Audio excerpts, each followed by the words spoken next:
Dear students, welcome back to chemistry classes. In the previous class of chemical bonding, we studied the valence bond theory. In today's class, we are dealing with one more concept, that is molecular orbital theory. So, molecular orbital theory na ನಾವು MOT ಅಂತ ಕೂಡ ಹೇಳ್ತೇವೆ. MOT molecular orbital theory ಅಂತ ಹೇಳ್ತೇವೆ. So this theory was proposed by F. Hund and R. S. Mullington in 1932. 1932 ಒಳಗಡೆ F. Hund and R. S. Mullington ಅಂತ scientist MOT ನ propose ಮಾಡ್ತಾರೆ. That is molecular orbital theory. So let us learn the postulates of MOT. So very first one, the atomic orbitals of comparable energies and proper symmetry combine to form molecular orbitals. So, atomic orbitals of comparable energy andre ಎರಡು atomic orbital ತಗೊಂಡ್ರಪ್ಪ ಅಂತಂದ್ರೆ ಆ ಎರಡು atomic orbital energy same ಇರಬೇಕು. Also, they must have the proper symmetry. ಅವು ಎರಡು symmetry ಕೂಡ same ಇರಬೇಕು. For example, if you take the px, so it has to combine with px only. px ಇದ್ರೆ px ಮಾತ್ರ ಕಾಂಬಿನೇಷನ್ ಆಗಬೇಕು. px py combination ಆಗೋದಿಲ್ಲ. ಅದಕ್ಕೆ ಸಿಮೆಟ್ರಿ ಅಂತ ಹೇಳ್ತೇವೆ. Is clear? So atomic orbitals of comparable energies and proper symmetry combine to form molecular orbital.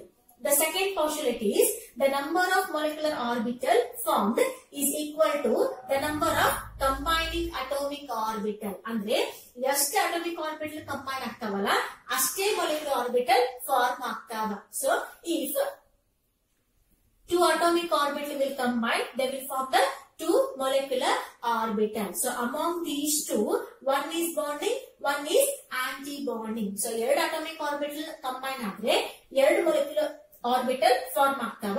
ಎರಡು molecular orbital ಒಳಗಡೆ ಒಂದು ಬಾಂಡಿಂಗ್ molecular orbital ಇರ್ತದ, ಇನ್ನೊಂದು ಆಂಟಿ ಬಾಂಡಿಂಗ್ molecular orbital ಇರುತ್ತೆ. ಸೊ ಬಾಂಡಿಂಗ್ molecular orbital ಒಳಗಡೆ ಬಾಂಡ್ ಫಾರ್ಮೇಶನ್ ಆಗುತ್ತೆ, aunty bonding molecular orbital ಒಳಗಡೆ bond formation ಆಗೋದಿಲ್ಲ. This will oppose the bond formation. Clear? So, ಈ second postulate ಪ್ರಕಾರ number of atomic orbital combining is equals to number of molecular orbital ಅಂತ ಅರ್ಥ. The third postulate is the bonding molecular orbital has lower energy and hence greater stability than the corresponding anti-bonding molecular orbital. ಅಂದ್ರೆ bonding molecular orbital energy anti-bonding ಗಿಂತ ಕಡಿಮೆ ಇರ್ತದ. Because of that only, bonding molecular orbital has greater stability. They are more stable compared to anti-bonding.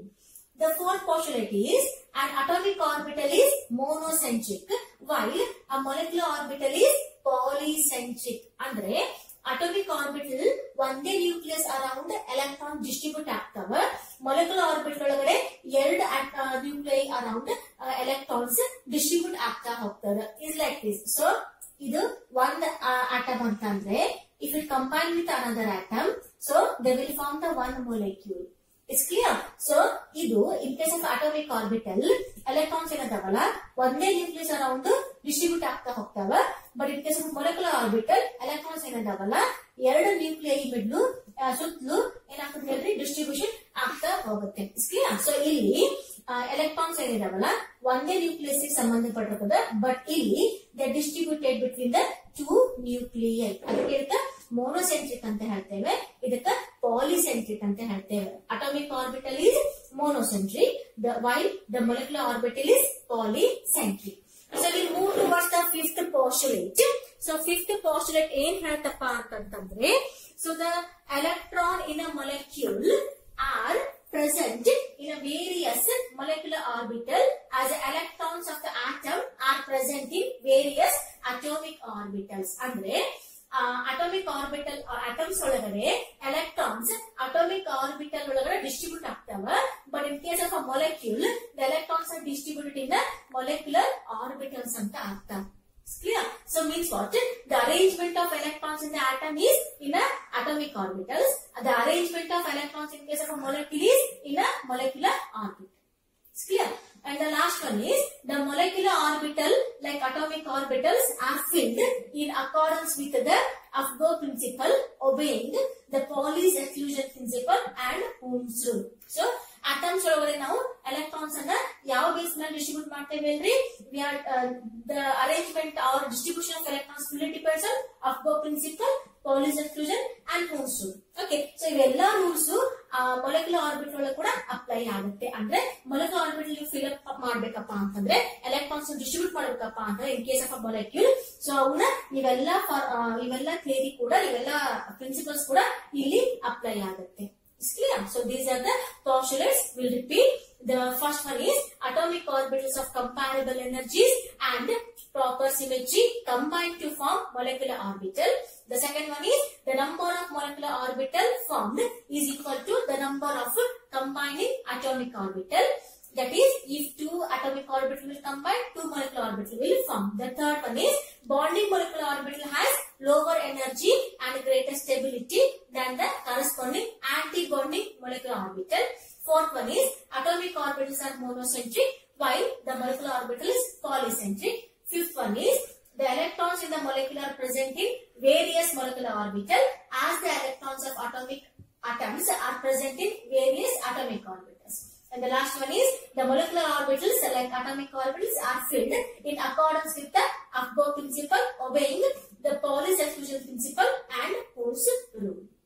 After learning the postulates of molecular orbital theory, let us learn the formation of molecular orbital. So postulate ಕಲ್ತಿಂದ molecular orbital ಯಾವ ರೀತಿಯಾಗಿ ಯಾವ base ಮೇಲೆ formation ಆಗ್ತಾವ ಅನ್ನೋದನ್ನ ಕಲಿಯೋಣ. Okay, so according to wave mechanics, the atomic orbitals can be represented by a wave function psi. So wave mechanics ಮೇಲೆ atomic orbitals ಅನ್ನ psi ಅಂತಕ್ಕಂಥ wave function ಮೇಲೆ ಎಕ್ಸ್ಪ್ರೆಷನ್ ಕೊಡ್ತಾ ಹೋಗ್ತೇವೆ. So this psi represents the amplitude of the electron wave. This is nothing but the amplitude of the electron wave. Okay, so this can be obtained. This sign adala. This is obtained by the solution of Schrödinger's wave equation. So Schrödinger ಅಂತಕ್ಕಂಥ scientist ಅವರು wave equation ಮಾಡ್ತಾ ಹೋಗ್ತಾರ, ಅದರೊಳಗೆ ನಮ್ಗೆ psi solution ಸಿಗ್ತಾ ಹೋಗುತ್ತೆ. Okay, but with the help of a psi, we are unable to explain the formation of molecular orbital because these contain more than one electron. So the with the help of a psi, we can explain only the monoelectronic species. But in case of all molecules which are having more than one electron, they are unable to explain the formation of orbitals with the help of a psi. So linear combination of atomic orbitals ಹೇಳ್ತಾ ಹೋಗ್ತೇವೆ. LCOO ಮೇಲೆ ನಾವು formation ನ ಹೇಳ್ತಾ ಹೋಗ್ತೇವೆ. LCAO linear combination of atomic orbitals. Okay, so let us consider the formation of hydrogen molecule. So we know hydrogen molecule is formed by combination of two hydrogen atoms. So ಎರಡು hydrogen atom combine ಆದಾಗ hydrogen molecule formation ಆಗುತ್ತೆ. So different hydrogen atom ಅನ್ನೋದಕ್ಕೆ ನಾವು HB ಅಂತ ತಗೊಳ್ಳೋಣ. HA is one hydrogen atom, HB is another hydrogen atom. Okay, so psi A here, psi A is a wave function of HA and psi B is a wave function of HB. Okay, so psi A is a wave function of HA and psi B is a wave function of HB. So ಈ case ಒಳಗಡೆ psi A and psi B ಇದಾವಲ್ಲ, they will undergo combination in two different ways. So ಇದು psi A ಆಮೇಲೆ psi B ಎರಡು ಆಡರ್ ಆಗಬಹುದು, that is constructive wave ಒಳಗಡೆ combine ಆಗಬಹುದು, ಅಥವಾ ಈ psi A and psi B ಇದಾವಲ್ಲ ಡಿಸ್ಟ್ರಕ್ಟಿವ್ ವೇವ್ ಒಳಗಡೆ ಕಂಬೈನ್ ಆಗಬಹುದು. Destructive wave minus clear means what? Constructive wave ಅಂದ್ರೆ ಎರಡು ಕ್ಲಬ್ ಆಗಿ ಬಾಂಡ್ ಫಾರ್ಮೇಶನ್ ಮಾಡಬಹುದು, ಅಥವಾ ಎರಡು ಡಿಸ್ಟ್ರಕ್ಟಿವ್ ವೇವ್ ಒಳಗೆ ಕಂಬೈನ್ ಆಗಿ ಆಂಟಿ ಬಾಂಡಿಂಗ್ ಫಾರ್ಮೇಶನ್ ಮಾಡಬಹುದು. So by considering these two combinations ನಾವು ಮೊಲೆಕ್ಯುಲರ್ ಆರ್ಬಿಟಲ್ ಫಾರ್ಮೇಶನ್ ಅನ್ನ psi ಆಫ್ MO ಅಂದ್ರೆ molecular orbital. So psi of MO is equals to psi of A plus R minus psi of B ಅಂತ ಹೇಳ್ತೇವೆ. psi of A plus R minus psi of B. Okay, so ಇಲ್ಲಿ psi A ಪ್ಲಸ್ psi B ಎರಡು constructive ಒಳಗೆ ಆದ್ರೆ ಇದನ್ನ ನಾವು sigma ಅಂತ ಹೇಳ್ತೇವೆ. Nothing but bonding molecular orbital. Okay, so psi A ಪ್ಲಸ್ psi B ಆದ್ರೆ ಸಿಗ್ಮಾ ಅಂತ ಹೇಳ್ತೇವೆ. That is bonding molecular orbital. ಇವೆರಡು ಡಿಸ್ಟ್ರಕ್ಟಿವ್ ಒಳಗಾದ್ರೆ ದಟ್ ಈಸ್ ಸೈ ಎ ಮೈನಸ್ ಸೈ ಬಿ ಆದ್ರೆ ನಾವು ಇದನ್ನ ಸಿಗ್ಮಾ ಸ್ಟಾರ್ ಅಂತ ಹೇಳ್ತೇವೆ. That is aunty bonding molecular orbital. Clear? So sigma star is nothing but destructive way, that is psi a minus psi b. ಇದು ನಾವು ಆಂಟಿ ಬಾಂಡಿಂಗ್ ಮೊಲೆಕ್ಯುಲರ್ ಆರ್ಬಿಟಲ್ ಅಂತ ಹೇಳ್ತೇವೆ. So here remember one thing, sigma ಏನದಲ್ಲ ಇದ್ರ energy atomic orbital ಗಿಂತ ಕಡಿಮೆ ಇರುತ್ತೆ. Sigma star energy atomic orbital ಗಿಂತ ಜಾಸ್ತಿ ಇರುತ್ತೆ. Clear? So sigma bonding molecular orbital whose energy is less than that of the atomic orbitals. Sigma star is anti-bonding molecular orbital whose energy is more than that of the atomic orbitals. The formation of hydrogen molecule can be explained with the help of this diagram, orbital diagram. So orbital diagram ಒಳಗಡೆ energy ಕೆಳಗಡೆಯಿಂದ ಮೇಲ್ಗಡೆ increase ಆಗ್ತಾ ಹೋಗುತ್ತೆ. So energy increases in upper side. Okay, so if you take the two hydrogen atom, that is psi A and psi B is a wave function of A hydrogen atom, is a wave function of B hydrogen atom. So ಎರಡು compare ಮಾಡಿದ್ರೆ, so these two psi A and psi B undergo two type of combinations, that is constructive way and destructive way. So psi A plus psi B ಆದ್ರೆ will obtain the sigma, that is bonding molecular orbital. ಇವು destructive ಒಳಗೆ combine ಆದ್ರೆ that is psi A minus psi B ಆದ್ರೆ will obtain the anti bonding molecular orbital. So ಇದು sigma ಏನದಲ್ಲ bonding molecular orbital, sigma star ಏನದಲ್ಲ anti bonding molecular orbital. Okay, so if you consider two hydrogen atoms, so one hydrogen atom ಒಳಗಡೆ ಒಂದು electron ಅದ, ಇನ್ನೊಂದು hydrogen atom ಒಳಗಡೆ ಇನ್ನೊಂದು electron ಅದ. Is clear? So in this case, since the sigma has bonding molecular orbital has lower energy compared to anti-bonding, also compared to atomic orbitals, so the both the electrons will go in a bonding molecular orbital only. Is clear? So ಎರಡು electrons ಏನಿದಾವಲ್ಲ ಅವು bonding molecular orbital ಒಳಗಡೆ ಹೋಗ್ತಾವ, because ಇದ್ರ energy ಈ ಎರಡು atomic orbital ಗಿಂತ ಆ ನಂತರ ಇದು ಸಿಗ್ಮಾ ಸ್ಟಾರ್ ಆಂಟಿ ಬಾಂಡಿಂಗ್ ಗಿಂತ ಕಡಿಮೆ ಇರೋದ್ರಿಂದ, so according to aufbau principle lower energy orbitals ಮುಂಚೆ ಫಿಲ್ ಆಗ್ತಾವ. Hence both electrons will go in the sigma orbital only, bonding molecular orbital only. So because of this one only, there is a bond formation between two hydrogen atom, hence they will form the hydrogen molecule. Okay, so it's a formation of hydrogen molecule with the help of a linear combination of atomic orbitals, that is LCAO. Let us learn the conditions for the combination of atomic orbitals. So linear combination of atomic orbital ಏನಾಗ್ತಾವಲ್ಲ, so ಅದು ಯಾವ condition ಮೇಲೆ ಆಗ್ತಾವ ಅದನ್ನ ಕಲಿಯೋಣ. So very first condition is the combining atomic orbital must have the same energy. The combining atomic orbitals must have the same energy. What it means? If we consider the 1s orbital, so 1s orbital has to mix with 1s orbital only. ಯಾಕೆಂದ್ರೆ 1s energy same ಇರುತ್ತೆ. Okay, so ಈ combination ಆಗುತ್ತೆ. But 1s orbital and 2s orbital combination ಆಗೋದಿಲ್ಲ, because 2s energy is more than that of the 1s. ಹೌದಿಲ್ಲ? So ಹಾಗಾಗಿ same energy ಇರ್ತಕ್ಕಂಥ orbital combination ಆಗ್ತಾವ, different ಬೇರೆ ಬೇರೆ ಎನರ್ಜಿ ಇರ್ತಕ್ಕಂಥ ಆರ್ಬಿಟಲ್ ಕಾಂಬಿನೇಷನ್ ಆಗೋದಿಲ್ಲ. So the first condition of combining atomic orbital, combination of the atomic orbital is the combining atomic orbital must have the same energy. The second condition is the combining atomic orbital must have the same symmetry about the molecular axis. So usually ನಾವು Z ಅನ್ನ molecular axis ಅಂತ ತಗೊಳ್ತೇವೆ. Generally Z axis ಅನ್ನು ನಾವು molecular axis ಅಂತ ತಗೊಳ್ತೇವೆ. So the combining atomic orbital must have the same symmetry about the molecular axis. Means what? ನೀವು 2pz ತಗೊಂಡ್ರೆ, 2pz ತಗೊಂಡ್ರೆ, so 2pz will undergo combination with 2pz only. Okay, so 2pz won't combine with the 2px or 2py. ಈ combination ಆಗೋದಿಲ್ಲ. ಯಾಕೆ ಹೇಳ್ರಿ?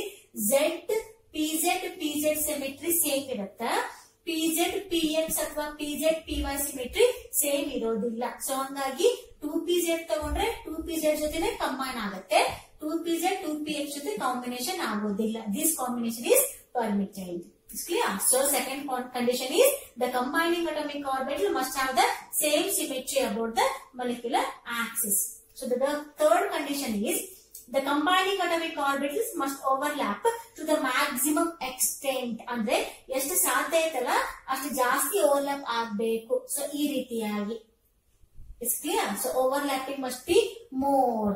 Okay. ಬರೀ ಈ ರೀತಿಯಾಗಿ ಇಷ್ಟೇ ಓವರ್ಲ್ಯಾಪ್ ಆದ್ರೆ ಬಾಂಡ್ ಫಾರ್ಮೇಶನ್ ಅಷ್ಟಾಗಿ ಸ್ಟ್ರಾಂಗ್ ಆಗೋದಿಲ್ಲ. It's clear. So the combining atomic orbital must overlap to the maximum extent. So these are the three conditions for the combination of atomic orbital. So ಇದನ್ನ 3 marks ಗೆ ಕೇಳ್ತಾರ. So last year 3 marks ಗೆ ಕೇಳಿದಾರ. What are the conditions for the combination of atomic orbitals ಅಂತ ಕೇಳ್ತಾರ. So the conditions are, first one is the combining atomic orbitals must have the same energy. Second one is the combining atomic orbitals must have the same symmetry about the molecular axis. And the third one is the combining atomic orbitals must overlap to the maximum extent. Let us learn the type of molecular orbitals. So ಯಾವ ರೀತಿಯಾಗಿ molecular orbital formation ಆಗ್ತಾವ, ಎಷ್ಟು types ಇದಾವ ಅನ್ನೋದನ್ನ ಕಲಿಯೋಣ. Okay.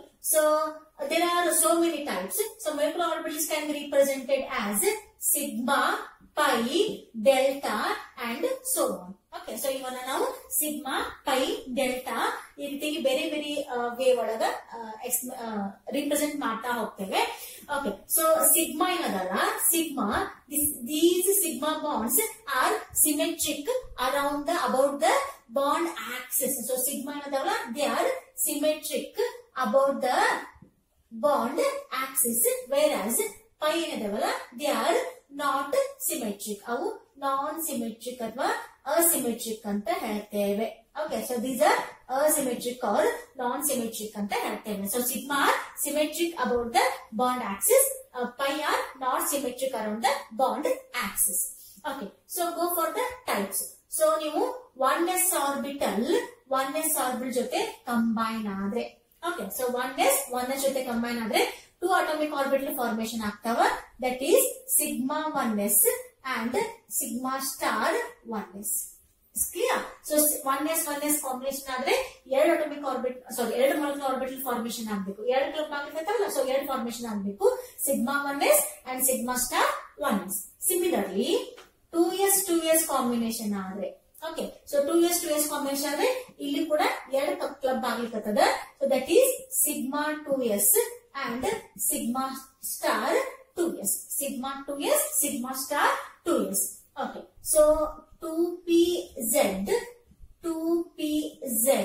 Okay, so 2pz club ಆದ್ರೆ, so remember one thing, z ಅನ್ನ ನಾವು ಏನಂತ ಹೇಳ್ರಿ, molecular axis ಅಂತ ಕನ್ಸಿಡರ್ ಮಾಡ್ತೇವೆ. So about the axis ಅಲ್ಲಂಗ sigma bond formation ಮಾಡ್ತಾವ.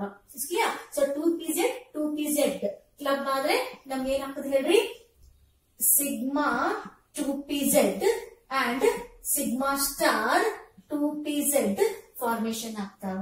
Okay, so similarly 2px and 2px club ಆದ್ರೆ, so ಇವೇನಂತ ಹೇಳ್ರಿ, ಇದು px py pz 3 ಆರ್ಬಿಟಲ್ ಇರ್ತಾವಲ್ಲ, ಅಮಾಂಗ್ ದೋಸ್ pz ಅನ್ನ ನಾವು ಸಿಮೆಟ್ರಿಕ್ ಅಂತ ತಗೊಂಡ್ರೆ, px ಆಮೇಲೆ py ಅನ್ನ ನಾವು ಸಿಮೆಟ್ರಿಕ್ ಅಂತ ತಗೊಳಂಗಿಲ್ಲ. These are perpendicular to the axis ಅಂತ ಕನ್ಸಿಡರ್ ಮಾಡ್ತೇವೆ. ಸೊ ಹಂಗಾಗಿ 2px ಆದ್ರೆ ಸಿಗ್ಮಾ ಬಾಂಡ್ ಫಾರ್ಮೇಶನ್ ಆಗೋದಿಲ್ಲ, ಪೈ ಬಾಂಡ್ ಫಾರ್ಮೇಶನ್ ಆಗ್ತಾವ. That is pi 2px and pi star 2px formation ಆಗುತ್ತೆ. ಸಿಮಿಲರ್ಲಿ 2py ಕ್ಲಬ್ ಆದ್ರೆ will obtain pi 2py and pi star 2py. It's clear? So px py pz ಒಳಗಡೆ z ಅನ್ನ ನಾವು molecular axis ಅಂತ consider ಮಾಡ್ತೇವೆ. Hence along the axis club ಆಗೋದ್ರಿಂದ sigma and sigma star formation ಆಗ್ತಾವ. But px py orbitals ಏನಿದಾವಲ್ಲ, they are perpendicular to the z axis ಅಂತ consider ಮಾಡ್ಬಿಟ್ಟು here they will form the pi orbitals. Pi 2px, pi star 2px, similarly pi 2py and pi star 2py. It's clear? So ಈ ರೀತಿಯಾಗಿ ನಾವು types of molecular orbitals ಅನ್ನ explain ಮಾಡ್ತಾ ಹೋಗಬಹುದು, depending on the combination of atomic orbitals. Remember this one. let us learn the energy level diagram for molecular orbitals. So molecules orbitals the energy level diagram ಅನ್ನೋಣ. So here we used to take the various atomic orbitals, that is 1s, 2s, 2p and so on. Is clear? So energy level diagram ಅನ್ನು ನಾವು ಎರಡು ರೀತಿಯಾಗಿ divide ಮಾಡ್ತೇವೆ. So first one is for the elements with atomic number more than 7, that is oxygen onwards. Okay, oxygen ಆಗಿರಬಹುದು, fluorine and so on. So for elements with atomic number more than 7, and the second one is for the elements with atomic number 1 to 7. So ಇವೆರಡು ಯಾಕೆ ಬೇರೆ ಬೇರೆ ಇದಾವ ಅಂತಂದ್ರೆ experiment is proven that ಈ orbital energy exchange ಆಗುತ್ತೆ. Okay, ಅದನ್ನ ಹೇಳ್ತಾ ಹೋಗ್ತೇನೆ ನಾನು. So we'll learn the first one is, that is the energy level diagram for the molecular orbitals for the elements with atomic number more than 7. Okay, so we'll start with the end. So ಇಲ್ಲೇನದಲ್ಲ energy ಕೆಳಗಡೆಯಿಂದ increase ಆಗ್ತಾ ಹೋಗುತ್ತೆ. So upwards energy ಏನೈತಲ್ಲ increase ಆಗುತ್ತೆ. So energy increases here. Is clear? So ಕೆಳಗಡೆಯಿಂದ ಮೇಲ್ಗಡೆ 2s 1s energy is less than that of the 2s, whose energy is less than that of the 2p. Is clear? So ಈ base ಮೇಲೆ ನಾವು molecular orbital diagram ಅನ್ನ ಹಾಕ್ತಾ ಹೋಗ್ತೇವೆ. So we'll start with the first. So 1s orbital will club with the 1s orbital. ಏನಾಗುತ್ತೆ ಅಂದ್ರೆ ಇವಾಗ 2 orbital club ಆಗ್ಲಿಕತ್ತಾವ. So 2 molecular orbital produce ಆಗಬೇಕು.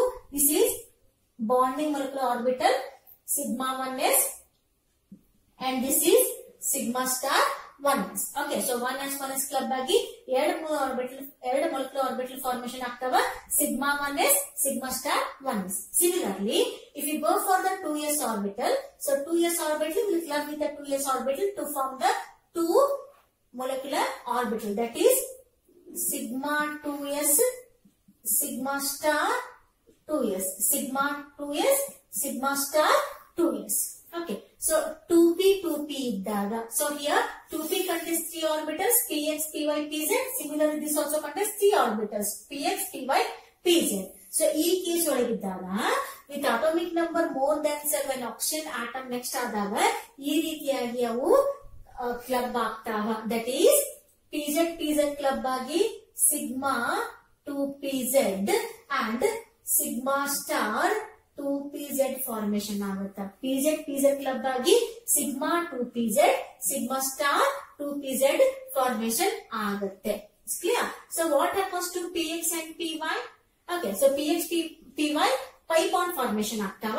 So here this is pi 2px which is equals to pi 2py equal to ಹೇಳ್ತೇವಲ್ರಿ, ಎರಡರದ್ದು energy same ಇರ್ತದೆ. These are degenerate orbits ಅಂತ ಹೇಳ್ಬಹುದು. So pi 2px pi 2py whose energy are same.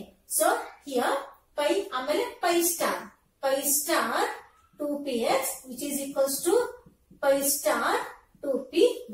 Okay, so pi star 2px is equal to pi star 2py. It's clear? So ಈ ರೀತಿಯಾಗಿ ಹೇಳ್ತಾ ಹೋಗ್ತೇವೆ. Means what? If you consider the elements with atomic number more than 7, sigma 1s energy is less than sigma star 1s. Either energy is less than sigma 2s, whose energy is less than sigma star 2s. So sigma star 2s energy is less than sigma 2pz, whose energy is less than pi 2px is equals to pi 2py. Either energy pi star 2px is equals to pi star 2py ಗಿಂತ ಕಡಿಮೆ ಇರುತ್ತೆ. ಇವೆಲ್ಲದರ energy pi star 2pz ಗಿಂತ ಕಡಿಮೆ ಇರುತ್ತೆ. Okay, so ಈ ರೀತಿಯಾಗಿ ನಾವು ಫಿಲ್ ಅಪ್ ಮಾಡ್ತಾ ಹೋಗ್ತೇವೆ. This is for the elements with z number more than 7, atomic number more than 7. Clear? ಇದು 1s ಕ್ಲಬ್ ಆಗಿ sigma 1s sigma star 1s, 2s club ಆದ್ರೆ sigma 2s sigma star 2s energy increase ಆಗ್ತಾ ಹೋಗುತ್ತೆ.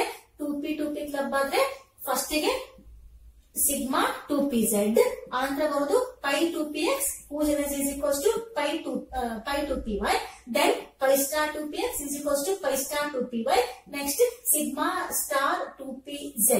It's clear? So experiment is proven that energy increases in this way. It's clear? Next one is the energy level diagram for the elements with atomic number up to 7, means what? Up to nitrogen, hydrogen to nitrogen. ಈ diagram follow ಮಾಡಬೇಕು. Okay, so 1s orbital will club with another 1s orbital to form two molecular orbital, that is sigma 1s and sigma star 1s. So 1s club agi ಎರಡು formation ಆಗ್ತವ, sigma 1s, sigma star 1s. Similarly 2s orbital will club with a 2s orbital to form sigma 2s and sigma star 2s. Okay. Similarly 2p orbital will club with a 2p orbital. ಇಲ್ಲಿ ಆ side ಏನಾಗುತ್ತೆ ಹೇಳ್ರಿ, up to more than 7 atomic number ಇದ್ದಾಗ sigma 2pz energy pi 2px pi 2py ಗಿಂತ ಕಡಿಮೆ ಇರ್ತದ. But in this case the pi 2px and pi 2py energy is less than sigma 2pz. It is experimentally proven. Okay, iде change barutte. Okay, after that it will come pi star 2px whose energy is equals to pi star 2py. Finally sigma star 2pz barutte. Is clear? So this is up to 7, up to nitrogen. E diagram follow ಮಾಡಬೇಕು. 1s orbital will club with a 1s orbital to form sigma 1s, sigma star 1s. 2s club ಆದ್ರೆ sigma 2s, sigma star 2s. 2p club ಆದ್ರೆ pi 2px is equals to pi 2py whose energy is less than that of pi 2pz. Sorry, sigma 2pz whose energy is less than pi star 2px is equals to pi star 2py. This energy is less than sigma star 2pz. Okay, so to remember these two diagrams. So with the help of energy level diagram, let us go for the arrangement of molecular orbitals in the increasing order of their energies. Okay, so we have to consider the first one, that is for the elements with atomic number more than 7. ಇದನ್ನ ನಾವು ಅವಾಗಲೇ diagram ಕಲಿತೀವಲ್ಲ ಅದರ base ಮೇಲೆ ಹಾಕ್ತಾ ಹೋಗ್ತೇವೆ. So for the elements with atomic number more than 7, sigma 1s energy is less than sigma star 1s whose energy is less than sigma 2s. ಇದರ energy sigma star 2s ಗಿಂತ ಕಡಿಮೆ ಇರ್ತದ. This energy is less than sigma 2pz whose energy is less than pi 2px and pi 2py whose energy is less than pi star 2px, pi star 2py and finally sigma star 2pz baratte. Okay, so you have to remember this combination. So if you have to go for the second one, that is for the elements with the atomic number up to 7, sigma 1s energy is less than sigma star 1s whose energy is less than sigma 2s. Next ಬರೋದು sigma star 2s whose energy is less than pi 2px is equals to pi 2py whose energy is less than sigma 2pz which is less than pi star 2px and pi star 2py which is less than sigma star 2pz. So it is a change in these two. Okay, you have to remember these two. Okay, so ನೀವು ಇವೆರಡನ್ನ ನೆನಪಿಟ್ಕೋಬೇಕು to write the electronic configuration of a molecule.